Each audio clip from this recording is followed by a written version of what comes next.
é o que vamos fazer, se assim o Senhor permitir mais uma vez, tá? O tema de hoje é rompendo os agrilhões da morte, tá? Vamos explicar isso.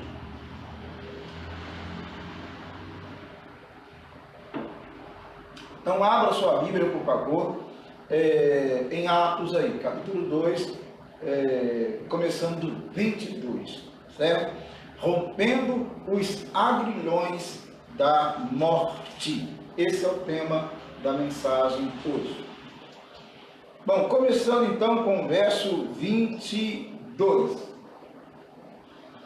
Bom, deixa eu situar aqui a questão. Nós estamos, como vocês sabem, aqui no capítulo 2 de Atos, no contexto do chamado Pentecostes, tá? E Pentecostes, você também sabe que foi um momento em que Deus visitou a igreja poderosamente, derramou sobre ela o poder do Espírito Santo. Então, Deus derramou o seu Espírito sobre a igreja, inaugurando a igreja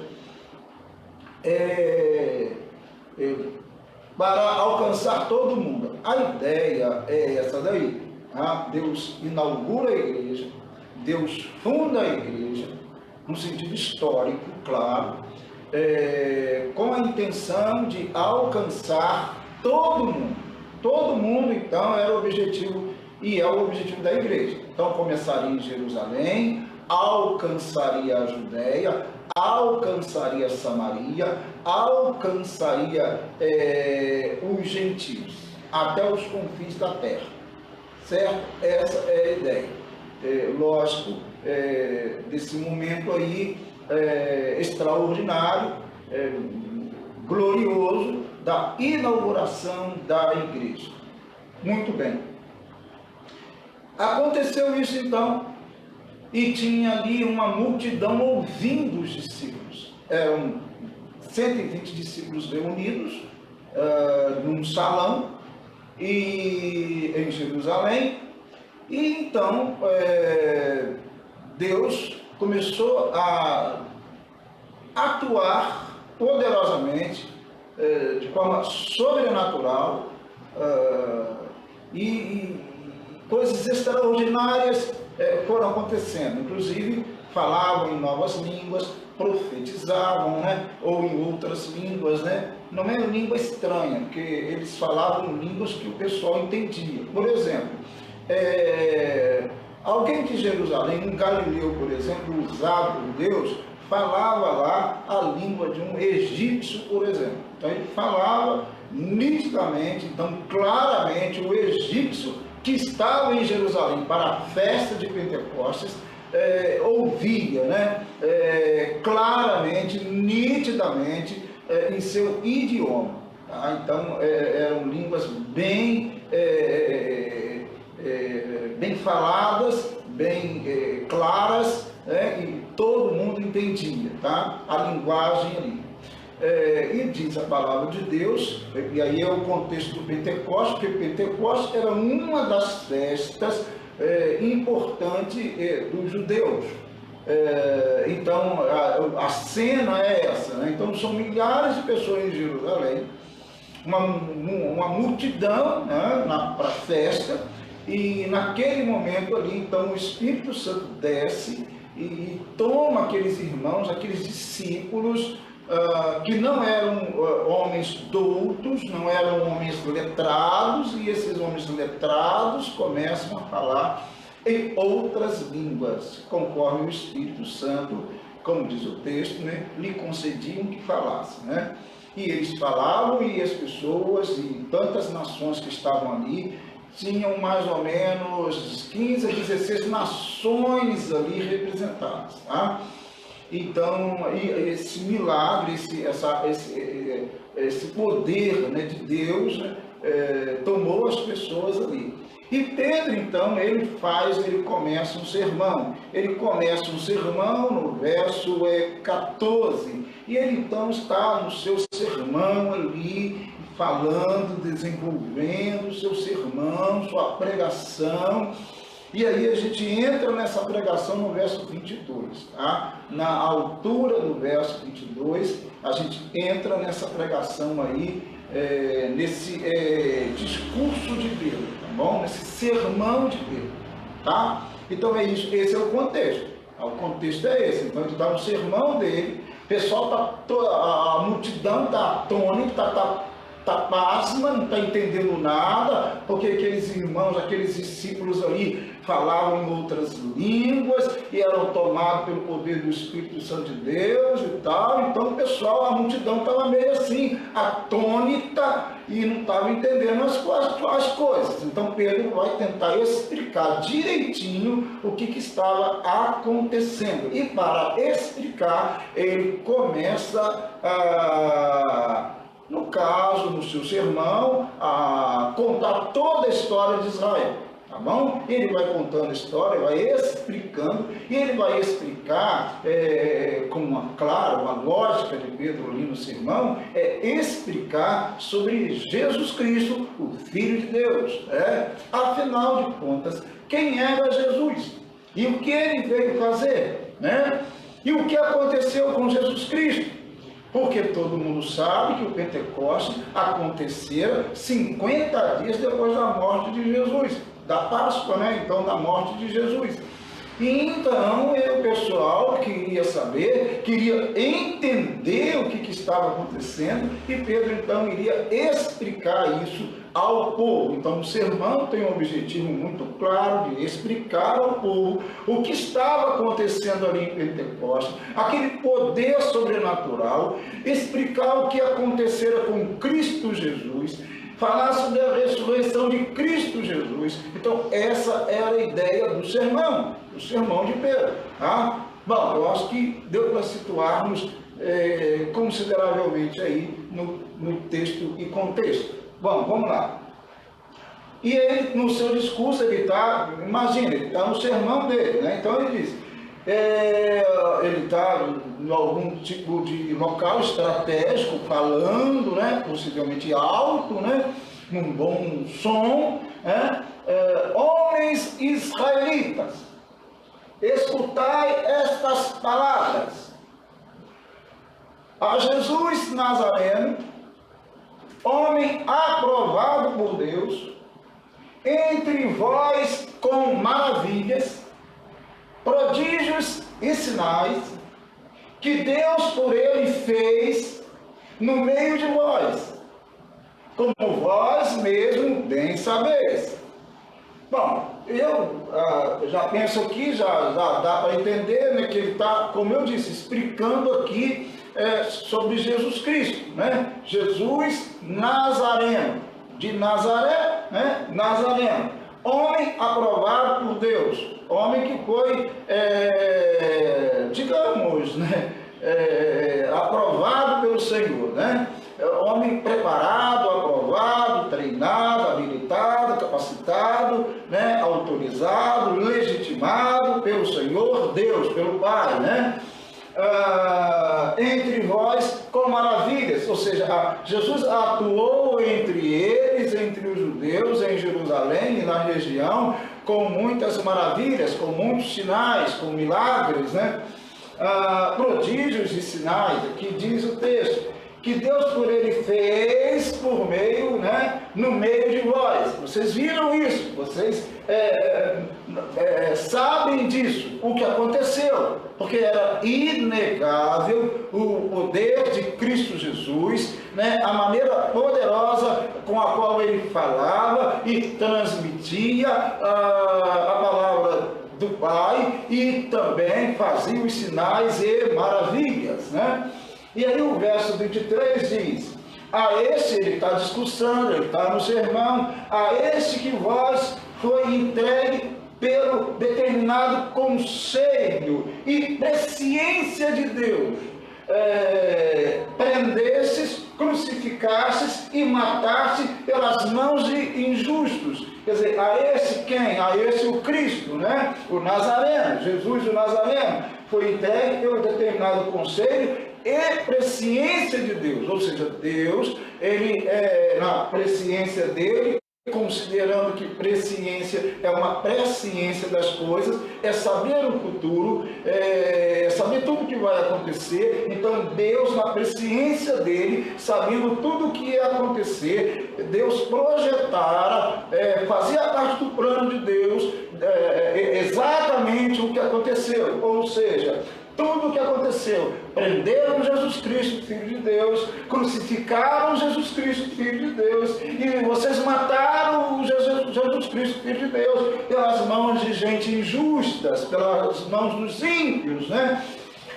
É isso daí. Então Pedro está explicando o que aconteceu, mas isso era tudo aprovado por Deus, isso tudo estava de acordo com a ciência, o conhecimento de Deus. Deus sabia disso tudo, claro que tudo que ia acontecer com o filho dele, sabia que o filho dele ia ser preso, sabia que o filho dele ia ser crucificado, sabia também, logicamente, que ia ser, claro, morto, né?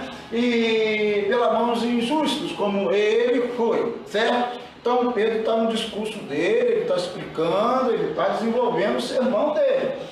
Aí ele vai continuando falando: ao qual Deus, quer dizer, Cristo, né? Ao qual Deus ressuscitou. E aí entra o tema central e importantíssimo desse sermão: a ressurreição de Cristo. Então, ao qual Deus ressuscitou, soltas as ânsias da morte, né? Depois eu vou colocar uma outra tradução aqui que acho até melhor. Pois não era possível que fosse retido por ela. Não era possível que Jesus fosse retido, detido, preso pela morte. E aí vem o tema que deu origem ao tema aqui, o verso 24, nessa outra tradução que diz assim: ao qual, porém, Deus ressuscitou, rompendo os grilhões da morte. Os grilhões aqui são laços, correntes da morte, tá? Então, rompeu as correntes da morte, rompeu os laços da morte, ele rompeu, tá? E diz aqui, explica por quê. Porquanto não era possível fosse ele retido pela morte, detido pela morte, tá? Então ele ressuscitou. Então as correntes da morte foram quebradas, os laços foram desamarrados, e Jesus, então, a morte não pôde deter Jesus Cristo. Não pôde fazer isso com ele. E aí, claro, Pedro vai citar alguns textos, ele vai citar especialmente aqui o Salmo 16. Então ele começa citando o Salmo 16, né?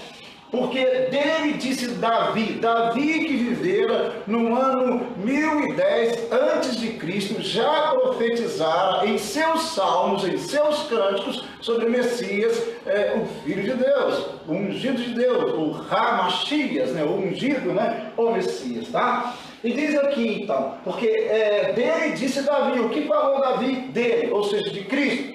Sempre via diante de mim o Senhor, porque está à minha direita, para que eu não seja comovido.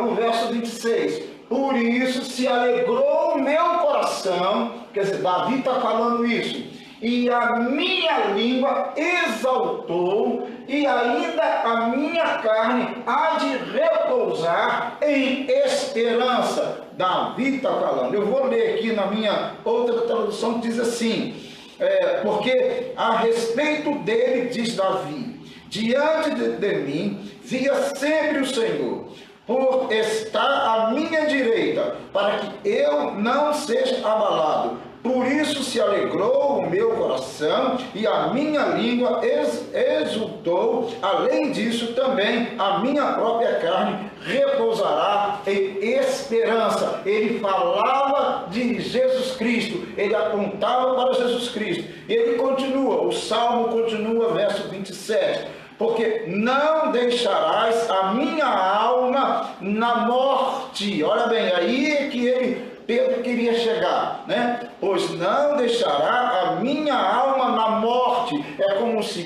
Cristo estivesse falando lá através, claro, do Salmo de Davi, né? Porque não deixará a minha alma na morte. Ou seja, o Pai, o meu Pai,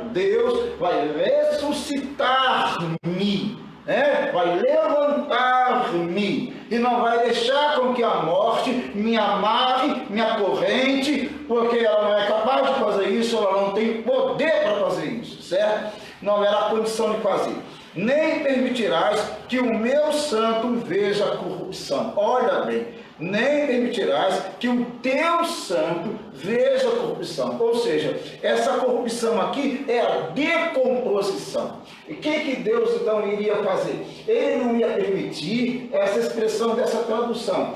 Pois não deixarás a minha alma no inferno, né? Ou então na morte, no Sheol, né? Nem permitirás que o teu santo veja que a corrupção é a decomposição do corpo. É nesse sentido. O corpo de Jesus, ele não sofreu decomposição. Tá? Todo mundo sabe, naquele contexto, e no caso, como Jesus, ele foi levado à sepultura, mas antes de ser feito isso, ele foi embalsamado, né? Então todo um tratamento no corpo dele ali, para preservar o corpo dele. Então nós sabemos que o corpo de Jesus Cristo não sofreu decomposição, não apodreceu. É isso que ele está dizendo. Tá? E isso não aconteceu com Jesus. Tá? Ele ficou lá no terceiro dia, na manhã do terceiro dia, domingo, ele ressuscitou dentre os mortos, tá? Porque eu volto a dizer, ele rompeu os grilhões, os laços, as correntes da morte. A morte não pôde prendê-lo, tá? Rompendo os grilhões da morte. Bom, o verso 28 diz: fizeste-me, e aí o salmo continua, fizeste-me conhecidos os caminhos da vida. Vida, né? Porque ele recebeu vida, né? Ressuscitou, recebeu vida, adquiriu vida, né? No sentido pleno da palavra, ressuscitado agora para vivê-la plenamente, à destra, à direita do trono de Deus. E diz a Bíblia que Cristo Jesus, ressuscitado à direita de Deus, intercede por nós, os pecadores, né? Bom, e aí diz: fizeste-me conhecidos os caminhos da vida, com a tua face me encherás de júbilo. Então o salmista lá, Salmo 16, está falando de Jesus Cristo, está falando desse júbilo, dessa alegria com a ressurreição de Cristo Jesus. Certo? E aí vai, e aí ele volta, né? Pedro volta no seu sermão, ele cita o Salmo 16, e volta, então continua o seu sermão, e ele continua falando: homens irmãos, seja-me lícito dizer-vos livremente acerca do patriarca Davi. Então ele vai citar agora Davi, ele vai falar sobre a pessoa de Davi, neste momento, que ele morreu e foi sepultado, e entre nós está hoje a sua sepultura. Olha bem, ele está dizendo o seguinte: Davi, que falara este salmo, não está falando de si mesmo, nem de outra pessoa. Davi falara de Cristo Jesus, que haveria de vir, Filho de Deus, esse Jesus Cristo, o Nazareno. Ele não falara de si mesmo. Por quê? Pedro está dizendo, está provando, biblicamente, historicamente, que Davi não ressuscitou dos mortos. E essa é a lógica de Pedro no seu sermão. Davi não ressuscitou dos mortos. Jesus ressuscitara, mas Davi não ressuscitara dos mortos. Davi continuava ali, sepultado. Então não aconteceu com Davi o que acontecera com Cristo Jesus, o Filho de Deus. Esse é o argumento de Pedro neste momento, tá? Continuando o nosso texto, vamos lá, agora o verso 30 e o verso 31 e o 32, eu termino no 32, né? É rápido demais, né? Bom, diz assim então, no verso 30, sendo pois ele profeta, Davi profeta, porque Davi tem um conceito não só de rei, mas de profeta também, porque ele profetizara muitas vezes. na verdade Davi, ele já era em si uma profecia. Ele já era uma profecia como pessoa, como tipo de Cristo, como um rei ideal, que apontava para Cristo Jesus, né? Davi já o era, tá? Mas ele também falara através dos seus escritos, dos seus salmos, né? De suas poesias hebraicas, ele já falara de Cristo Jesus e apontara para Cristo Jesus. E é o que Davi acabara de fazer, é o texto citado pelo apóstolo Pedro, né? Então, sendo, pois, ele profeta, e sabendo que Deus lhe havia prometido com juramento que do fruto de seus lombos, segundo a carne, levantaria o Cristo para o assentar sobre o seu trono. Então, o que Davi viu naquele contexto? O que ele viu como profeta? Ele viu Cristo, que Cristo iria sentar no seu trono. O Messias, o ungido de Deus, e o Cristo, o Filho de Deus, iria assentar no seu trono. Davi poderia até não ter entendido completamente o que ele falara e escrevera, mas certamente, profeticamente, ele falara de Cristo Jesus, tá? Plenamente é possível que não, mas ele falara isso, e é isso que Pedro está dizendo, que Davi falara de Cristo Jesus, tá? Ele sabia que um descendente iria nascer, ele sabia que o Filho de Deus, o Messias, iria vir, e iria assentar em seu trono como Rei dos Reis e Senhor dos Senhores, tá? É isso daí, e Pedro então está falando isso, que Davi sabia disso, ele era não rei apenas, mas também profeta, e ele profetizara isso, né? Que o Cristo iria assentar no seu trono, no trono davídico, né? Da linhagem de Davi, seria levantado um rei ideal, um rei perfeito, Rei dos Reis e Senhor dos Senhores, o Cristo, Filho de Deus, o Nazareno, e ele iria então reinar, tá? Então ele está falando isso, ele está, esse é o sermão dele, e ele quer provar isso pelas páginas das Escrituras Sagradas, por um homem tão respeitado, por um rei tão respeitado como Davi, tá? Bom, então o 31 diz, nesta previsão que fizera Davi, disse da ressurreição de Cristo, que a sua alma não foi deixada no inferno. Entenda inferno aqui, que até eu não concordo com essa tradução aqui, mas ela está aqui e está tudo bem, está tudo ótimo. Eu vou ler uma outra tradução aqui, que diz assim,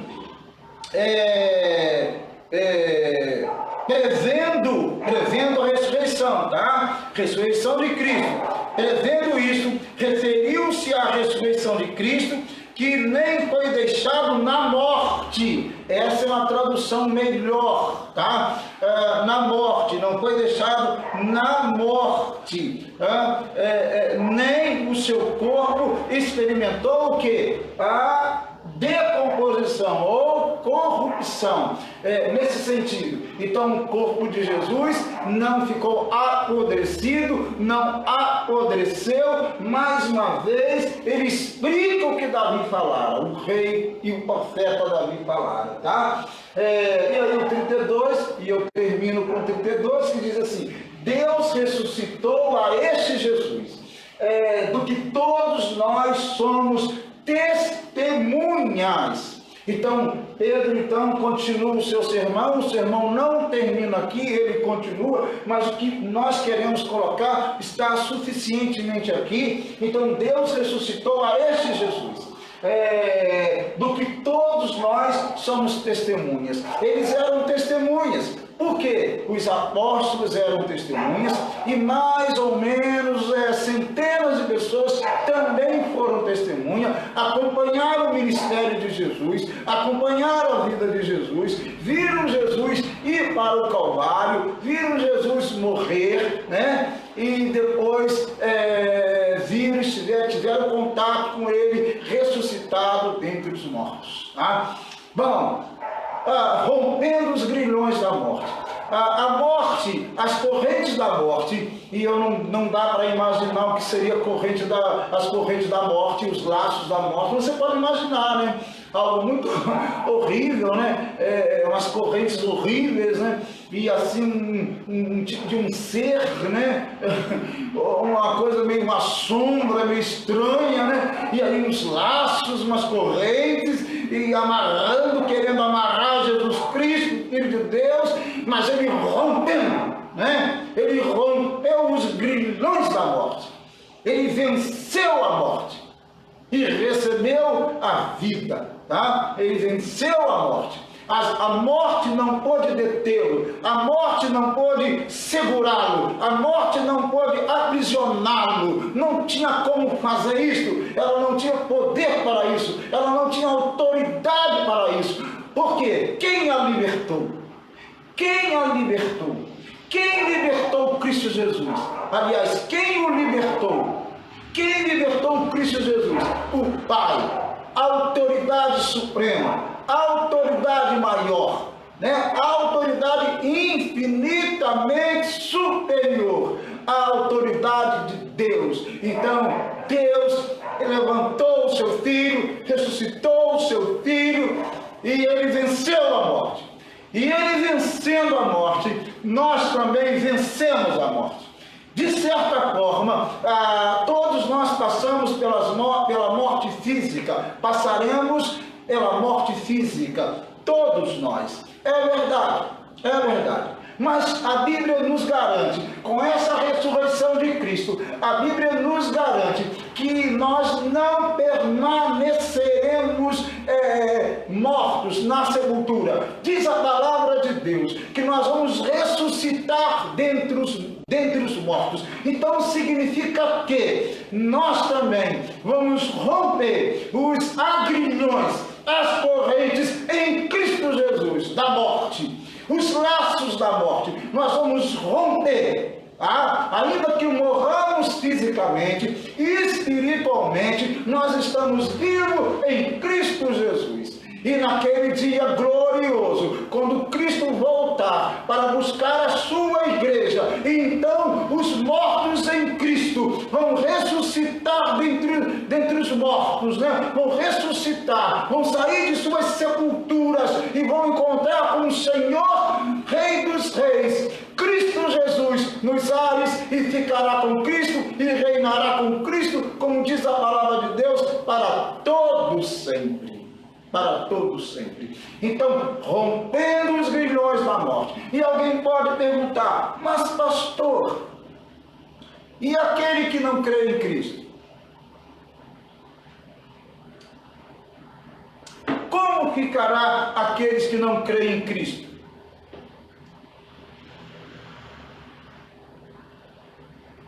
Como ficará?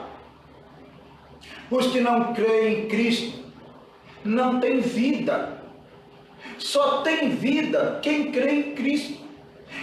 Quem não crê em Cristo permanecerá aprisionado, acorrentado, né? Dominado pela morte espiritual. A morte, que é chamada segunda morte, vai permanecer nele. E ele, essa pessoa, sem Cristo Jesus, vai ser lançado no lago de fogo. Assim como o diabo será lançado no lago de fogo, o anticristo será lançado no lago de fogo, a besta será lançada no lago de fogo, e diz a Bíblia lá em Apocalipse, no final de Apocalipse, que até a morte será lançada no lago de fogo. A morte será então aniquilada, o seu poder não existirá mais, ela estará lançada para sempre no lago de fogo. Tá? E diz a palavra de Deus que todos aqueles que não foram escritos no livro da vida, ora, se não estão escritos no livro da vida, é porque não creram em Jesus Cristo, a vida, aquele que venceu a vida, aquele que a morte não pode detê-lo. Então, claro, essas pessoas que não creem em Cristo, não têm vida, não receberam a vida que é Cristo Jesus. Tá? Mas aqueles que creem em Jesus Cristo, Filho de Deus, os verdadeiros cristãos, sim, eles venceram a morte, eles romperam, eles vão romper definitivamente, eternamente, os grilhões da morte e estarão com Cristo, reinarão com Cristo para todo sempre, assim diz a palavra de Deus. Jesus não pode ser detido pela morte, ele não pode ser segurado, aprisionado, acorrentado, embaraçado pela morte. Ele não pode, ele venceu a morte. O Pai o levantou e ele venceu a morte. O Pai o ressuscitou e ele venceu a morte. Nós também, em Cristo Jesus, venceremos a morte. Então os agrilhões da morte também não nos poderão deter, porque nós vencemos, recebemos vida em Cristo Jesus. Amém? Você já creu em Cristo Jesus? Segue o Senhor Jesus Cristo? Se você segue o Senhor Jesus Cristo, ainda que você morra, disse Jesus, você viverá eternamente. Porque aquele que tem Cristo tem a vida eterna. Então a morte espiritual não pode permanecer nele. E ele rompe com esse tipo de morte. Ele recebe um novo corpo, um corpo celestial. Ele vai ressuscitar dentre os mortos, recebendo um corpo celestial e vai viver com Cristo e vai reinar com Cristo para todo sempre. E isso acontecerá na vinda dele. É isso daí, meu amado. Deus abençoe sua vida em nome de Jesus, rompendo os grilhões da morte. Deus abençoe. Tenha vida em Jesus Cristo. Só Ele pode te dar a vida eterna.